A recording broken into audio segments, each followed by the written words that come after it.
Hey guys, Survival here. Welcome to the third episode of Homestead Cooking. Today we're going to cook an Italian favourite, gnocchi. This dish is absolutely wonderful and only limited by the sauce you add to it. One of the best things about gnocchi is it goes well with almost any sauce that you would put with any pasta, any carbonara dish, or any variant that you like. For example, you want to add some diced beef to it? Go ahead. You want to add some chicken to it? Go ahead. You want to add a smoked meat to it? Go ahead. As long as you balance the sauce mix properly, even chuck some mushrooms in it, a little bit of pepper, it'll work. Let's get cooking. So today's ingredients are gnocchi. These ones are store-bought, but they're vacuum bagged, so they can actually last a rather long time, approximately 8 months. And over here in this bowl is the sauce mix we're going to be using today. So we have passata in the bottom, some cracked pepper, some mushrooms, and a little bit more cracked pepper. Let's get cooking. So as you can see, I've started boiling a large pot of water. I've put it on the high burner at full gas flow rate. This is to help get the heat into it quickly. Once it's at the boil, I'm going to move it back over to the medium burner and maintain that temperature. Or, if I want, I can leave it on the high burner, but turn the gas flow rate down to anywhere between 1/3 and just under half. This will then be appropriate for cooking the gnocchi. A lot of heat will be lost as I add the gnocchi to the pot. As such, your mileage may vary. So have a go, try cooking some gnocchi.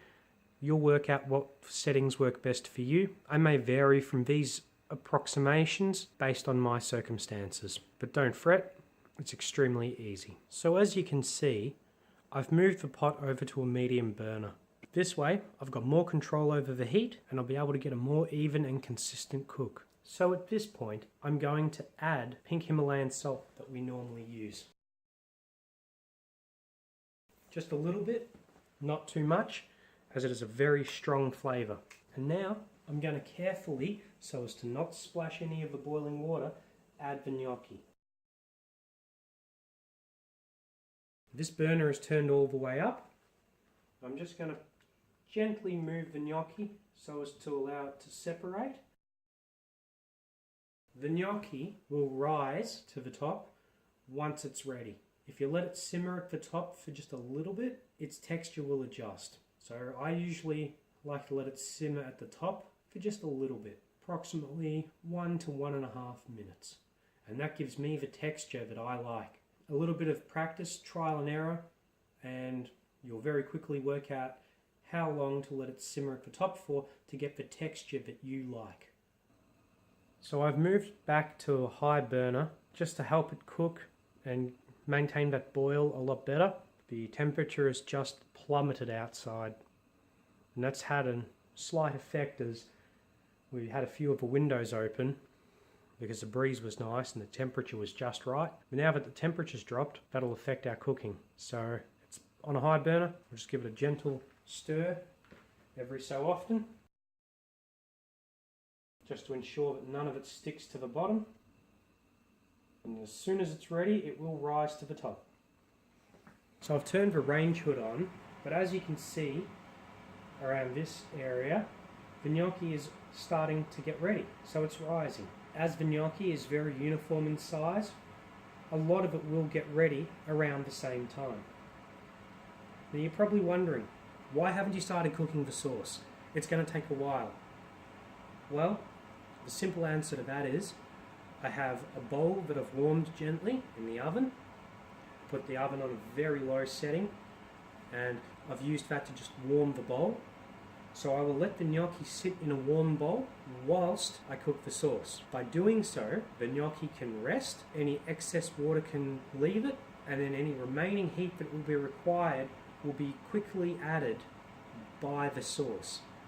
When passata gets hot, it gets hot very quickly and it holds its heat. So as you can see, a lot of them have popped up to the top.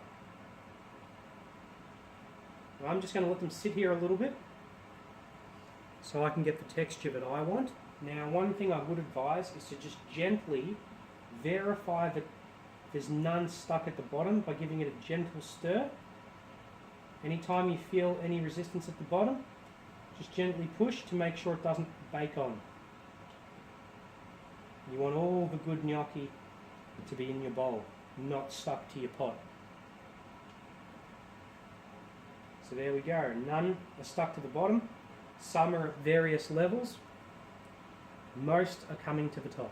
I'm letting this run real time just to show you how quickly the gnocchi cook.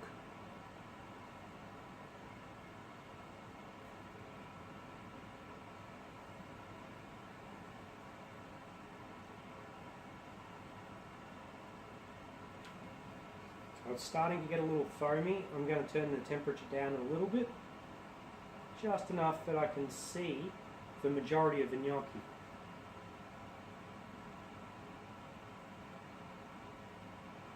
As you can see, once you get such a large volume of water hot, it stays hot with very little effort.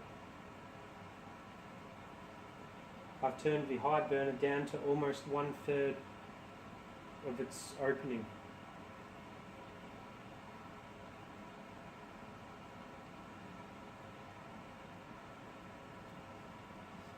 It's time to start taking the gnocchi out. Once I start taking that which has been cooking the most out, the rest will very quickly finish. When removing the gnocchi, I advise you use a slotted ladle so as to drain as much water as possible from them. I've just turned the burner back to about 3/4 open, so as to speed up cooking the last few pieces, which are not quite at the top yet. There we go, we've just come to the top. If you take gnocchi out before it rises to the top, in most cases it will be undercooked. Keep in mind though, if it's slightly undercooked, it's not all that much of an issue. As the passata, in our case, because we're using a Napoli sauce, will finish cooking it. However, if you're using other sauces, such as a carbonara sauce, then you want to make sure the gnocchi is properly cooked. And just run your ladle through the pot to ensure that you've got all pieces of gnocchi. As you stir the water, any remaining ones will appear, and then you'll be able to catch them. So we've got all of our gnocchi out, time to turn the burner off.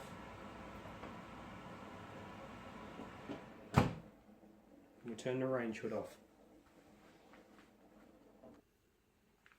So as you can see, I've added the passata, mushroom and cracked pepper into a saucepan. Now I'm just going to warm this. As it warms, the mushrooms will cook. However, I'm not going to completely cook the mushrooms. I'm going to let the passata finish cooking them with residual heat. So I'm just going to stir it so as to prevent the passata sticking and burning onto the pot.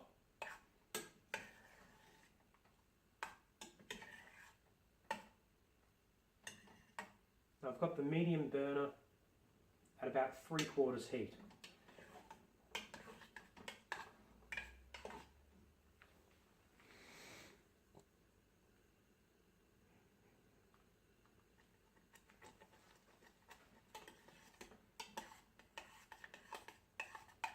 So I've got the sauce almost ready. It's at that point where it's starting to bubble when you just let it sit there. This is the point where you want to turn the medium burner down to about 50%, and you want to keep stirring it so as to prevent it burning on. It will start to thin due to the heat, so just gently stir it. And it's about a minute off being ready.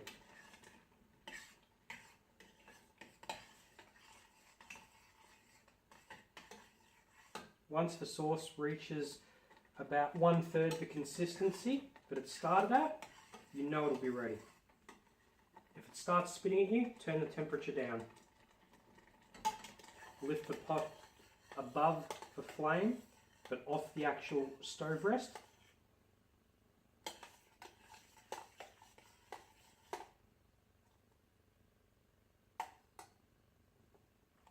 To my taste likings, this is ready. So I'm going to turn the burner off.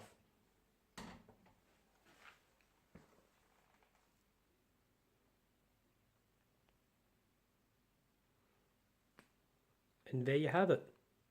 Gnocchi with a very, very basic but tasty Napoli sauce. Enjoy. And remember, stay safe in the bush.